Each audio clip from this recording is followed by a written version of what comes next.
Hello everyone, welcome back. How you doing? I hope you're all doing really well today. I'm Lindsay, your host of the Heavy Metal Journal and writer for Lambgoat and the Moshville Times, and I'm back with New Metal Monday, where I talk about my favourite new releases of the week, and I have 5 brand new albums to talk about this week, and I'm not going to waste any time. I'm just going to jump straight into these. Okay, so the very first album I want to talk about this week, of course, is Arch Enemy with Blood's Dynasty. And this is the 12th studio album from the Swedish melodic death metal band. Now, I have been a huge fan of Arch Enemy for many years now in every single one of their eras. But in particular, I am a huge fan of the Angela Gosso era. And in my very humble opinion, I do think that the Wages of Sin through to Doomsday Machine, and including Doomsday Machine, is peak Arch Enemy. And you definitely get hints of that in this new album, which is what I was really excited about. When I first listened to this album in its entirety, I did pick up that early 2000s kind of vibe instrumentally when it comes to Blood's Dynasty. It's incredibly captivating, really catchy, but they really focus on the aggression on this particular album. So you do get a lot of that typical Arch Enemy aggression, but there's also a breath of fresh air about it. And the melodies, although they are incredibly harsh, they are so ridiculously catchy. But the thing I also liked about this record is Alyssa's vocal ability. She really does showcase her very versatile vocal strengths with the guttural growls, the screams, and they get incredibly bassy at one point and very demonic. But she also plays around with her clean vocals quite a lot in this album as well. Now, don't get me wrong, it is still incredibly aggressive, and her trademark growls and screams are still prevalent throughout, but her clean vocals do come into play a little bit more often compared to the previous albums. And in particular, there is an entire track that's sung in French and clean vocals. Now, when I say clean, they are incredibly beautiful, but there's a power and energy behind them, and they are still incredibly ferocious at the same time. Now, I did write a full album review on the Lambgoat website, breaking down the album in a lot more detail. So if you want to go and check that out, make sure to check out the description box below because I've linked it down there. But if you are a fan of the likes of At the Gates, Carcass, Night Rage, a little bit of Children of Bodom, definitely check this one out. This album is in my top 5 Arch Enemy albums. I absolutely loved it.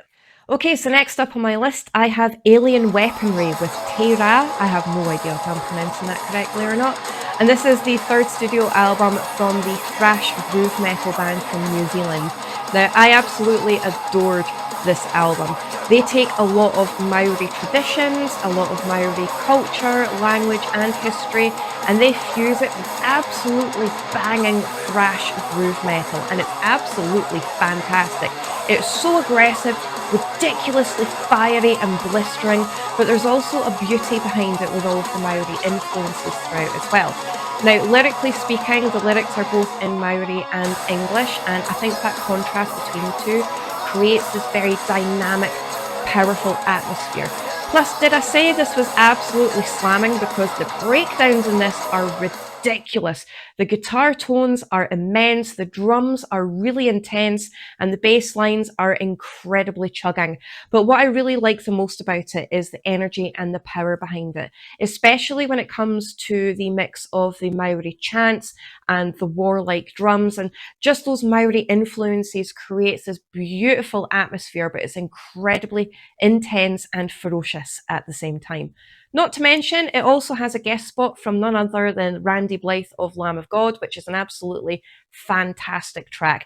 I absolutely love it when there's a little bit of difference in metal, when it's different influences and cultures coming in. It really creates this dynamic, multi-layered atmosphere, and it's so ridiculously catchy. I loved this.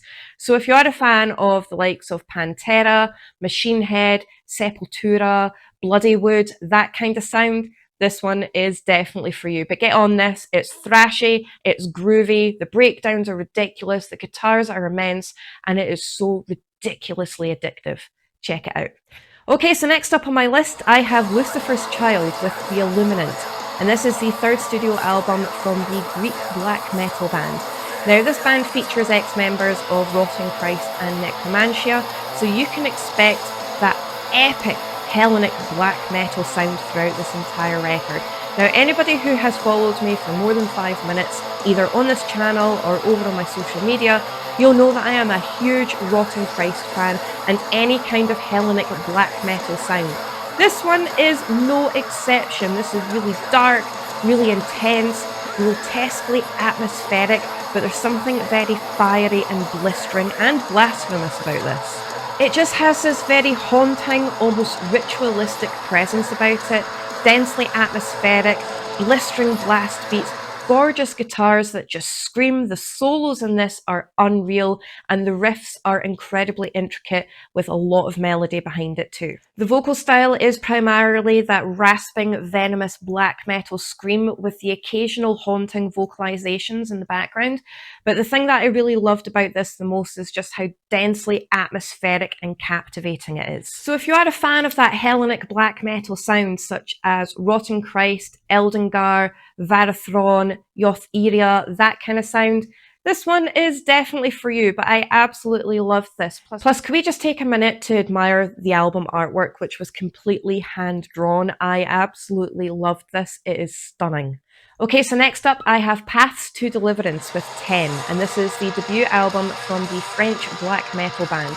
Now, there's a lot of themes of horror and mysticism throughout this entire record, and the band draw an inspiration from the likes of Edgar Allan Poe, H.P. Lovecraft, and also the psychological theories of Carl Jung. Now, this is an absolutely fantastic album. It's incredibly layered. There's a lot to get into, but at the same time, it's densely atmospheric and incredibly melodic. But when I say it's melodic, they are very harsh melodics. So you can expect a lot of blistering blast beats, intense tremolo picking, really dense bass lines, and the vocal style is primarily those rasping, venomous black metal screams and growls. But you do have on occasion the cleaner kind of vocalizations in the background, which have a lot of ritualistic energy about them. Plus, there's also the odd occasion of a spoken word moment, which just creates this very eerie, ominous atmosphere. Now, when I say it's atmospheric, it's actually the guitars that create that atmospheric tone. So there's not really any synths or keyboards throughout. So it is a combination of the guitar tones, the production, the structure of the album, and those chants that I mentioned before that creates that very dense atmosphere. But when I say guitar, I mean guitar.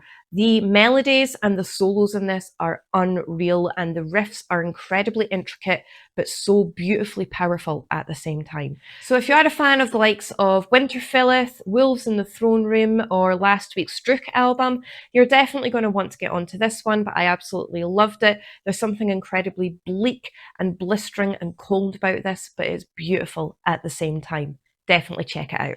Okay, so last up on my list, I have Morcolac with Sanguinaria, and this is the third studio album from the Italian black metal band. This is grandiose, it's theatrical, it's dramatic, and it's so incredibly crushing.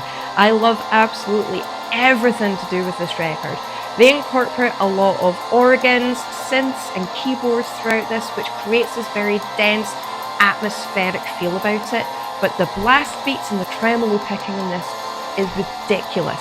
Now, they do take inspiration from a lot of that late 90s Nordic black metal sound, so you can expect a lot of that, plus the symphonic side of things at the same time. But there's just something really intense about this record that draws you in.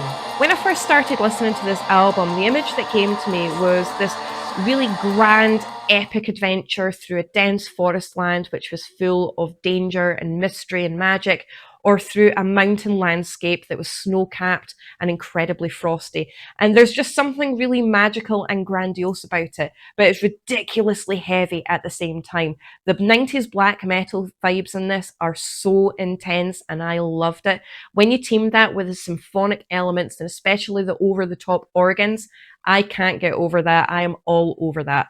So if you are a fan of likes of Moonlight Sorcery, Immortal, Vargrav, or Satanic Warmaster, this one is definitely for you. But don't sleep on this one. This was a lot of fun, even if it is ridiculously heavy. And that's it for this week's New Metal Monday. Once again, comment down below to let me know what you think of today's records. And if you have any of your own recommendations, please let me know and I will definitely get them added to my list. I am aware that there are some bigger names that dropped some albums this week as well, including Death Haven, Under Oath, Sixth Sense. I listened to all of these albums, and even though I enjoyed them at the time, they were a bit of a one and done situation for me. Nothing wrong with them, they just didn't grab my attention as much as these other albums did. If you use Spotify, make sure to follow the playlist link that I have in the description below, because I update that every single Monday with the bands and the albums I talk about on these videos, unless it is a Bandcamp only release, in which case I will get that noted. But if you don't use Spotify, don't worry, because I have also included the band's Bandcamp links or their YouTube channels down there,